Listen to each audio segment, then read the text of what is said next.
I sat at the table, intermittently looking at my watch and the notes of my prepared speech in front of me. By now it was purely habit. I knew the words I wanted to use by heart and had done for some weeks. I knew what I was about to do constituted a not inconsiderable risk, but I felt compelled to do it. I regretted that it had come to this, but the stubborn jerk I called a husband had brought it on himself. What choice did I have? Was my husband going to enjoy what I planned? Hell no. I knew he liked to always be in control, and I was about to strip every choice from him and bend him to my will. I leaned back in my chair as I awaited his return home.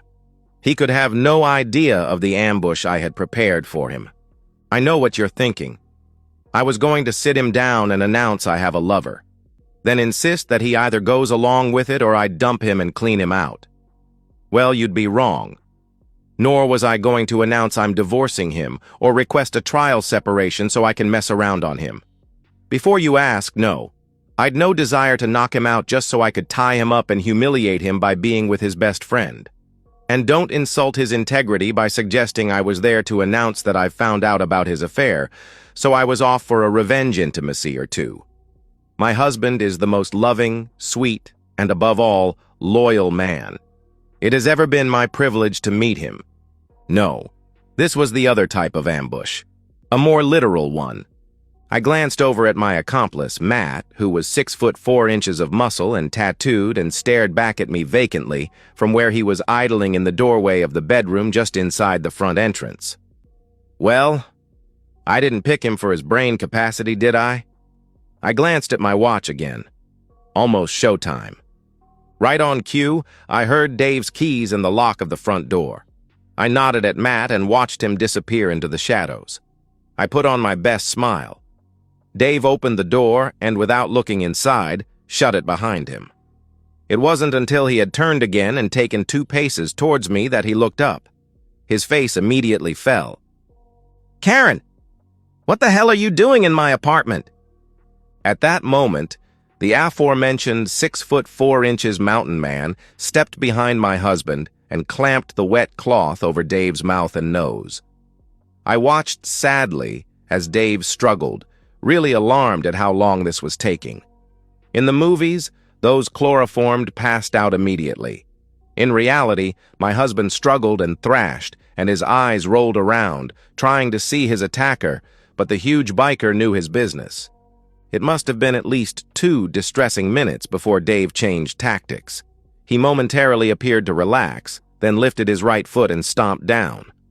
I think his intention was to hit the top of Matt's foot, but he misjudged.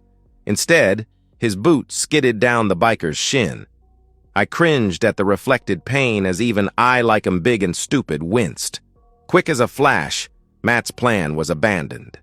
Releasing Dave with one arm, he spun him around and hammered a fist under my husband's chin. Dave saw it coming but was too groggy to protect himself. Finally, I saw his eyes slowly cross and he slumped in Matt's arm. Oh well. Shame. But the effect was the same. In well-rehearsed coordination, Matt and I lifted my recumbent husband and carried him into the master bedroom. 5 minutes and 4 ropes later, the job was done. I thanked Matt and paid him the last $200 I owed him for completing the job.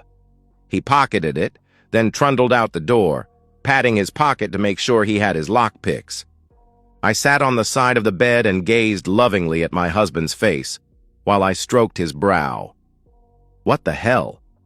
Why was he turning blue? It suddenly occurred to me that being unconscious and on his back had caused him to swallow his tongue. I tried to prise open his mouth. I don't know why. To try to grab his tongue, I suppose. It wouldn't open more than a little. So I put my hand under his neck and lifted a bit. I heard and felt air rushing into his lungs. I slowly relaxed as the color came back to his face. Now I just had to wait until he came out of his mat-induced swoon. It was still a good 10 minutes before his eyes started to flicker. I just sat there stroking his brow. Finally, his eyes opened fully. Within seconds, he lunged upwards, but was pulled back by the ropes. His head thrashed from side to side, looking at his bonds. Finally, seeing he was helpless, He stopped thrashing and just started yelling, "Help!" as loud as he could. I had anticipated this, so I slapped him as hard as I could to stun him a little, then reached for the pre-prepared gag. I had hoped we could talk like civilized human beings, but if you are going to be unreasonable, then a one-sided conversation will have to do. I stopped when I had finished tying the gag and looked once again at the face that I'd loved for 23 years. I took a deep breath and imagined my notes in my head. "Now, darling," I began to start my conversation. Something was wrong again. He appeared to be unconscious. Come on, I didn't slap him that hard. His eyes were rolled back in his head and his body was kind of vibrating. Thinking my slap had triggered something, I just sat and stared at this bizarre behavior. In my panic, I thought I could undo whatever it was I'd done by slapping him again. I leaped up and straddled his chest and brought my hand back to administer my medicine. "I'm sorry, darling. This wasn't what was supposed to be like that." My body was suddenly propelled sideways as someone tackled me to the floor. I looked up and saw, to my surprise, another woman. She was a little taller than me and quite beautiful, with flaming red hair. She was a good deal younger and obviously fitter, just like I was before my athletic body had been allowed to run down a little. I found myself pinned to the floor in some sort of wrestling or martial arts hold. The pressure around my throat allowed breathing. Just. I knew that a little more might change that, so I let my body go limp and just stared up into her startling green eyes. "Let me up! I have to talk to my husband," I pleaded. "I will let you up, but not to talk to my boyfriend. I want to see what's wrong with him. Try to interfere and believe me, I will break both your arms. I've called the police, so go or stay, I don't care. Do you understand?" The pressure remained until I nodded my assent. She jumped up and looked at Dave. His condition was still the same. She quickly put her head to his chest and listened. I saw the color drain from her pretty face, and then she jumped up, grabbed the phone, and called an ambulance. As soon as she hung up, she grabbed a knife and cut Dave's bonds while screaming at me to help drag him onto the floor. I was starting to panic. "What's going on?" I asked. "I don't know. His heart is beating, but it's all over the place. I can't do CPR on the bed. What the hell did you do to him?" A friend of mine knocked him out, but he had to. Dave just wouldn't go out from the chloroform." The tall redhead paused again while she listened to Dave's chest. "Why did you chloroform him? Is this your way of getting him back? Nice plan." "No! I know he will never have me back. Not after what I did to him. He's way too proud for that." Any more discussion was interrupted when two policemen rushed into the apartment. The Hellcat quickly outlined what had happened, and one of the policemen quietly arrested me. As I was led to the door, the worry, the terror, but most of all the frustration, just overwhelmed me. "I just wanted to tell him why. He has to listen. He has to forgive me," I pleaded. I was taken to the police station and put in a holding cell for what seemed like hours.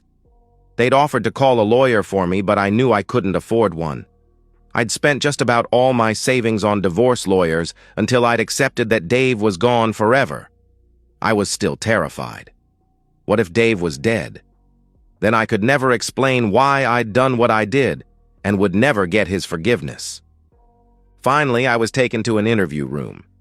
Two detectives sat me down and turned on a tape machine. I saw no harm in agreeing to be taped while being interviewed, but that was as far as my cooperation was going to go. The first 3 questions I just answered were, I refuse to answer that on the grounds it will tend to incriminate me. Yes, I'd watched all those cop shows. The two detectives were discussing getting a legal aid lawyer for me when there was a knock at the door. A third detective poked his head around the door. "The girlfriend is here and wants a word." With obvious bad grace, the 2 original detectives left, and the tall redhead entered the room and sat down opposite me. "I'm Wendy Dormer, by the way." "Is Dave okay?" I asked. "He'll live, no thanks to you. Your little chloroform trick gave him cardiac arrhythmia. The doctors say that he'll be fine until his heart rate lifts above normal. Then he will just pass out. They're going to let him rest for a while, then stop his heart and restart it. There's a 90% chance he'll be back to normal. Otherwise, it's a pacemaker for the rest of his life. Relieved, I took the opportunity to look at her. She was statuesque in a bimbo kind of way, with a body that I would have been happy to have at her age. One look in her eyes told me that although she was my superior in every physical aspect, I had the drop on her intellectually. I wondered why she was here. She answered that for me. "Look, Karen, this thing has to stop. When are you going to get it through your thick head that Dave doesn't care why you did the nasty to him? He just wants the divorce and to move on with his life." "But he has to listen to me," I pleaded. "No, he doesn't. You need to tell him. But there's no law that says he has to listen. From what he tells me, you and he had a normal life until he came home and found you with another man. He said that as far as he was concerned, you had opted out of the marriage and he wants nothing more to do with you. But he owes it to me to just listen to why I did what I did. I know he and I are finished, but he has to forgive me. After he moved out, I tried phoning him, but he never answered. The same went with the emails. They just disappeared into the ether and I never heard anything. I sent him a letter, and he just returned it unopened. I even tried a registered letter, but he refused to accept it. God, it is so frustrating. I tried accosting him at his work, but he just put his finger in his ears and refused to listen, then called security.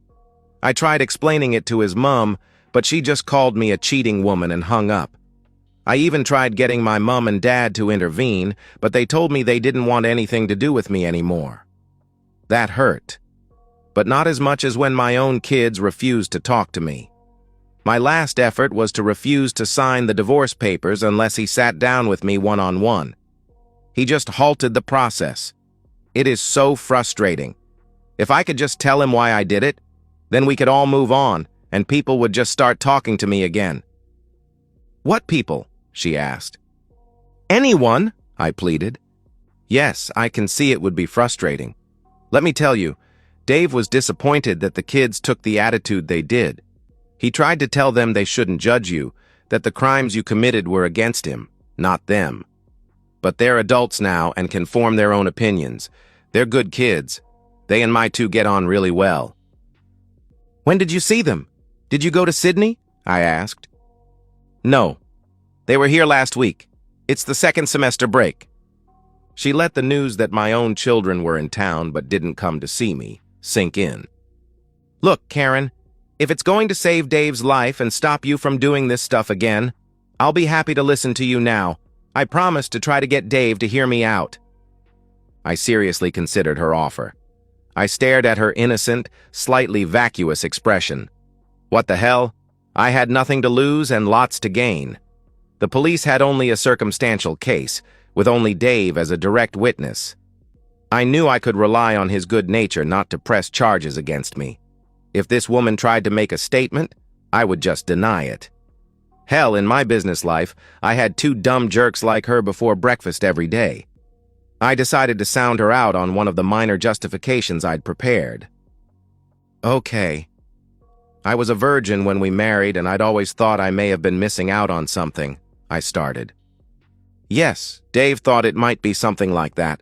But he said that getting married a virgin had been at your insistence. He said he'd put gentle pressure on you to give it up. He even said he flagged it as a potential problem way back then. I agreed with him that it would be grossly unfair for you to use that as a reason when it was your choice back then." Wendy's interruption caught me by surprise. She was being a little more forceful than I'd expected. That was nothing to the surprise of her next statement.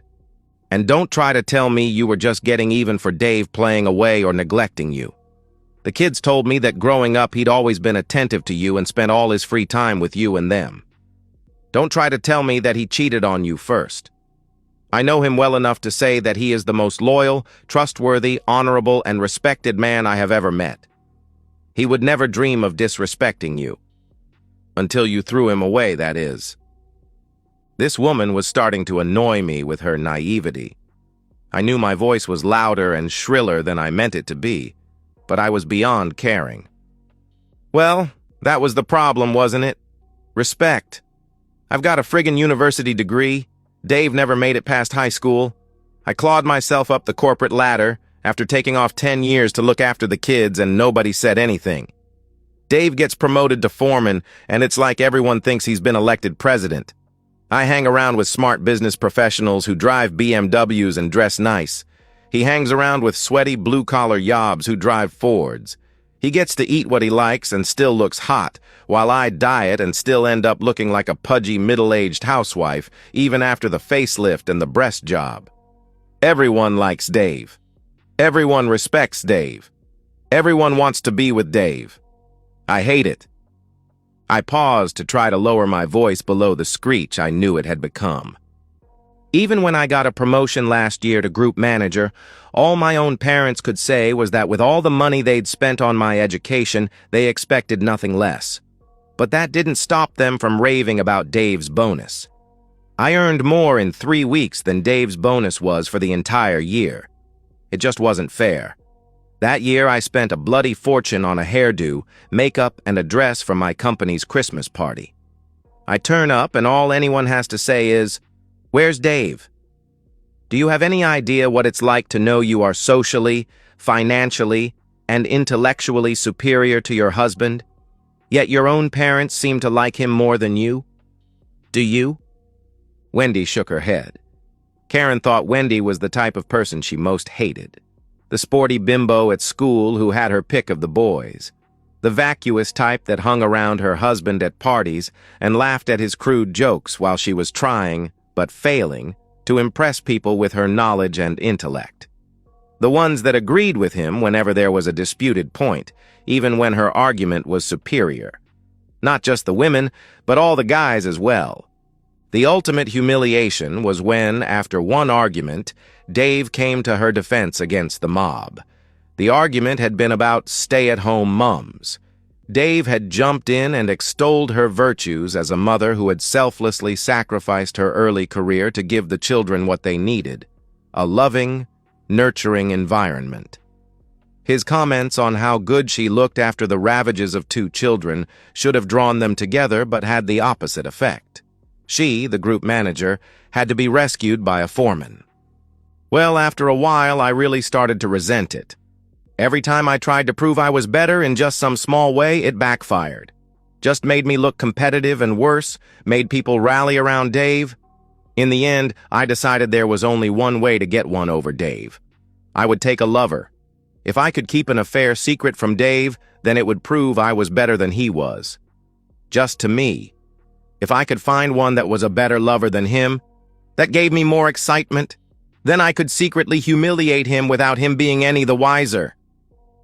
Well, that wasn't much of a challenge, was it, Karen? Dave is so open and trusting that you could have been with a guy in bed next to him and he wouldn't have noticed. How long did this go on for? She asked. 3 guys over 6 months, I answered.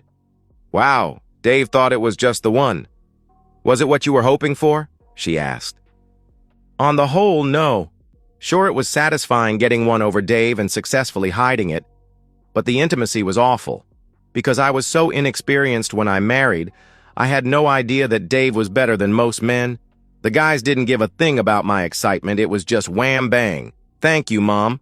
I only went with the first 2 a couple of times. The third guy, who I worked with, was the only one even remotely up to Dave's standards. So why didn't you give it up? She asked. Because if I did, then Dave would have won again, I pleaded. She questioned. I felt I had to keep going until I had better love with someone than the love I had with Dave. Then I could have retired, knowing I'd had better intimacy than Dave had ever had, and I could have stopped, knowing something Dave never would. I was training the third guy, John, up with everything I liked best. I could see this logic just wasn't registering with Wendy. Serves you right, woman. You should have been concentrating at school rather than being with the entire football team. So what happened in the end, Karen? What you are telling me now doesn't sit with what Dave told me. He figured you wanted to be caught. That was why he came home at his normal time and caught you on the couch, she asked. Of course I didn't want to be caught. I knew that Dave would throw me out on my back if he ever discovered me. I came to realize that John would never get me to where I wanted to be, so I came up with another plan. Dave and I enjoyed a couple of times a few hours after I'd been with other guys. It was kind of hot, but still not what I wanted. I made the mistake of reading some stories about humiliation online. There was one about a woman who had her lover and then got her husband to clean up the mess. This story struck a real chord with me. I knew this was what I was looking for. If I could pull this off, my obsession would be over. No matter how inferior I felt from then on, I would remember Dave humiliating himself that day. So I took the Monday off and invited John to come over in the afternoon. The plan was for him to have intimacy with me just before Dave came home. I set an alarm for 4:45, knowing that Dave always came home spot on 5:30. I was going to lie on the couch and invite him to dine when he walked in the door. Just my luck that for the first time in years, he came home early without ringing. I stopped, realizing that in my anger and frustration, I had departed wildly from my script. He didn't actually come home early, Karen. If you'd gone to work that day, then you would have realized that you and Dave had forgotten the start of daylight savings the day before. He turned up to work an hour late but left at normal time. He said he'd rung and left a message on your cell. I really don't know why you thought all that was necessary, Karen. I've talked to Dave a lot about this, helping him heal.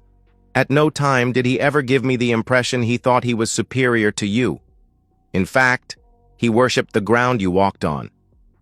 As for your parents, when I've spoken to them, they've always given me the impression that apart from this incident, they were very proud of you. Yes, I know that now. I realized that most of it was in my head, but it seemed so real at the time. That's what I wanted to tell Dave all along, but the stubborn jerk just wouldn't listen, I pleaded. So you cooked up this little scheme to make him listen to you? How was it supposed to go? She asked. Well, I found out where Dave was living and hired a friend of a friend to help me tie him up so he would be forced to listen.